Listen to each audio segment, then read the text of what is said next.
አሰላሙ አሌይኩም ወረህመቱላሂ ወበረካቱ። እንዲሁም ክርስቲያን ወገኖች ሰላም ብያለሁኝ።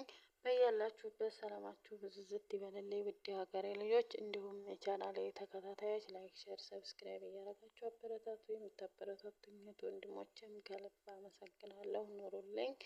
እንዲሁም ደግሞ ቤተሰብ ያልሆናችሁ ሰብስክራይብ በማድረግ የደወል ምልክቷን በማጥቆር ቤተሰብ እንሁን እላለሁኝ ማለት ነው። ዛሬ ደግሞ በክፍል 8 መጥቻለሁኝ ማለት ነው። የህልም ባሌን ባገኘሁት ክፍል 8ን ይዤ መጥቻለሁኝ ማለት ነው።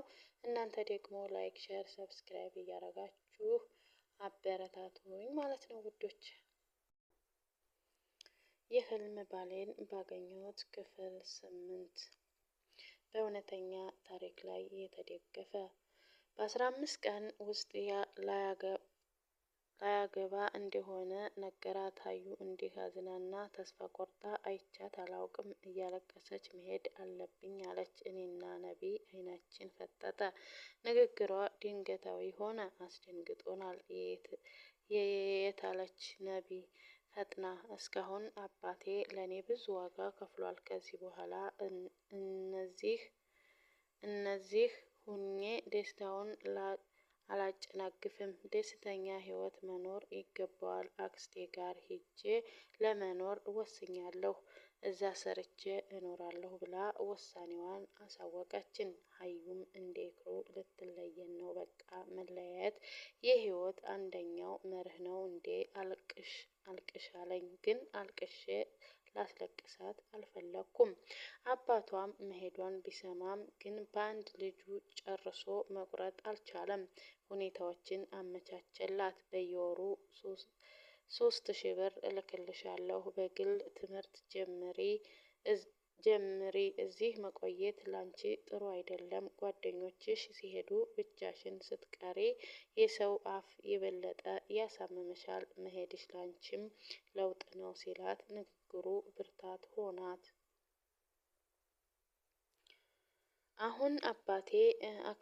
አሁን አባቴን አክሳለሁ፣ ጠንክሬ እሰራለሁ፣ እማራለሁ ብላ አመነች። ሀዩ አክስቷ ጋር ሄደች። እኔና ነቢ ብቻ ቀርተናል። ዩኒቨርሲቲ ላይ እንደደረስን በዱዓ በረታን። ግን አላህን ፈቅዶ አላገናኘንም እና የነቢያት አዲስ አበባ ዩኒቨርሲቲ ደረሳት። እኔ ደግሞ አርባ ምንጭ ዩኒቨርሲቲ ደረሰኝ። ኢክሩ ዳዕዋ ተቀባይነት አግኝቶ እዛው ወሎ ዩኒቨርሲቲ ደሴ ከተማ ደርሷታል። ኢክሩ ከመማር ይልቅ ባሏን መንከባከብ መርጣ ነበር። ግን አንዋር መማር አለብሽ የሚል አቋም ስላለው ለመማር ተገደደች። ግን ሶስታችንም ቢዚነስ ኤንድ ኢኮኖሚክስ ውስጥ ነን። ከነቢ ጋር አንድ ላይ መሆን ስናስብ የባሳለ ሀገርህን አትልቀቅ ሆነና ነገሩ በፍጮት እንኳን እንዳንሰማማ አድርጎ አራራቀን። መሪር ሀዘን ሀያትና ነቢያት ድጋሜ የህይወት አዙሪት አገናኛቸው። አሁን የዩኒቨርሲቲ መግቢያ ቀን እየተጠባበቅን ነው። ሀዩ እንደሄደች ብዙም ሳትቆይ ጫማ ቤት ስራ እንደጀመረች ነገረችን። አዲስ አበባ ዩኒቨርሲቲ ጥቅምት 9 እስከ 10 እንዲገቡ ተነገረ። አርባ ምንጭም ተከትሎ ከ12 እስከ 13 ግቡ ተባለ። አቤት የህይወት ምሬት! የሚወዱትን ሰው መለየት እንዴት ያንገሸግሻል! ነቢን ከሸኘሁ ከ3 ቀን በኋላ እኔም ጉዞ ወደ አርባ ምንጭ ጀመርኩ። ሁሉም ነገር አስጠልቶኛል። ጓደኞቼ፣ ከቤተሰቦቼ ተለይቼ ህይወትን ለብቻዬ ልኖር ተገደድኩ። ከዚህ በኋላ ማንንም ላላመድ ለራሴ ድጋሜ ቃል ገባሁ። ግቢ እንደገባን ሰውን ማሳቀቅ ስልጣኔ የመሰለችው ህንፃ ላይ ተንጠልጥለው የሚገባውን ተማሪ ጠቅላላ ፍሬው ጦጣ እያሉ ይጮሃሉ። እንኳን ሊያሸማቅቁኝ ይቅርና ምናለ ፊት ለፊት ሆኖ ባጋጨኋት ብዬ ተመኘሁ። ግቢ ብንገባም ትምህርት ቶሎ አልተጀመረም። ውይ ድብርት!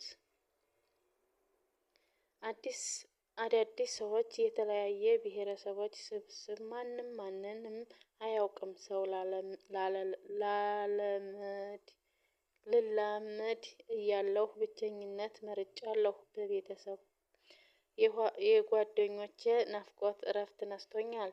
ለካ ሀገር ሲወጣ የማይናፍቅ ነገር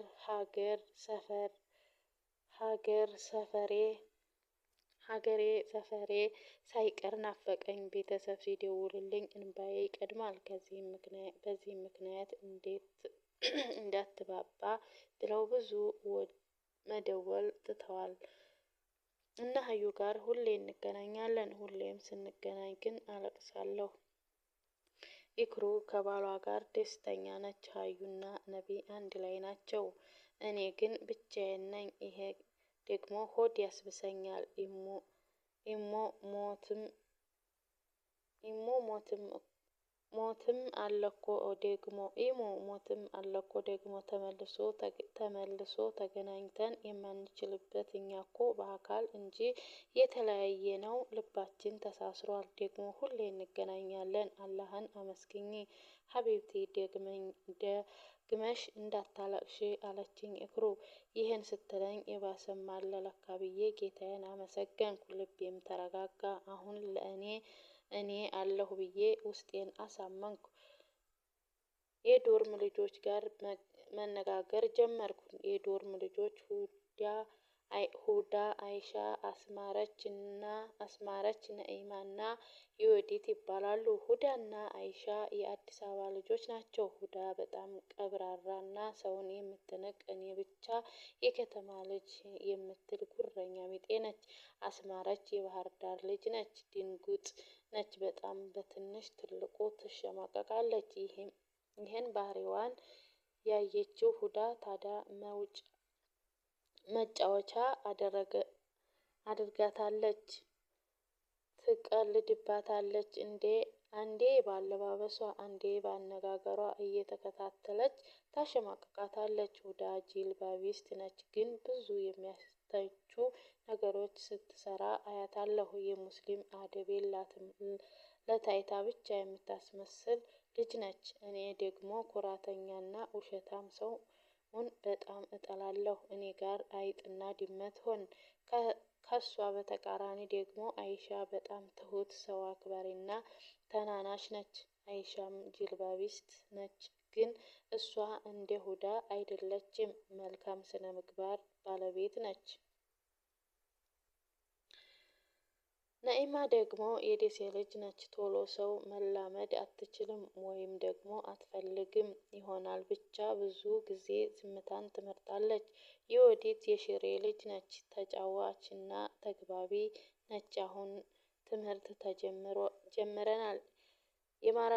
የማርኬቲንግ ማናጅመንት የመጀመሪያ አመት ተማሪ ሁኛለሁ። እንደ በፊቱ መቀለድ ቀርቶ ትኩረቴ ትምህርቴ ላይ አድርጌያለሁ። ሰዓቴን በፕሮግራም ከፋፍዬ መጠቀም ጀምሬያለሁ። እነ ሀዩ ጋር ሁሌ ማታ ማታ ዋትስአፕና ቴሌግራም እናወራለን።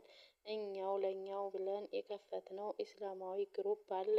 ሴቶች ብቻ የምናስተምርበት ማለት ባልደፍርም የምናውቀውን የምናሳውቅበት ግሩፕ ነው። አስተማሪ ያልናቸውን ጽሁፎች እንለቃለን። ማክሰኞ የፈቂህ ትምህርት በድምጽ እና በእኔ ይሰጣል። እና የኔ ውዶች ላይክ፣ ሼር፣ ሰብስክራይብ አድርጉ ማለት ነው። ወዳችኋለሁ፣ አከብራችኋለሁ። የምታበረታቱኝ ወንድሞቼም ከልብ አመሰግናለሁ። ኑሩልኝ፣ ክበሩልኝ። ቤተሰብ ያልሆናችሁ ደግሞ ሰብስክራይብ በማድረግ ቤተሰብ እንሁን እላለሁኝ። የዛሬውን ቪዲዮዬን በዛ አጠናቅቄያለሁኝ። በቀጣይ ክፍል እስከምንገናኝ አሰላሙ አለይኩም ወራህመቱላሂ ወበረካቱ።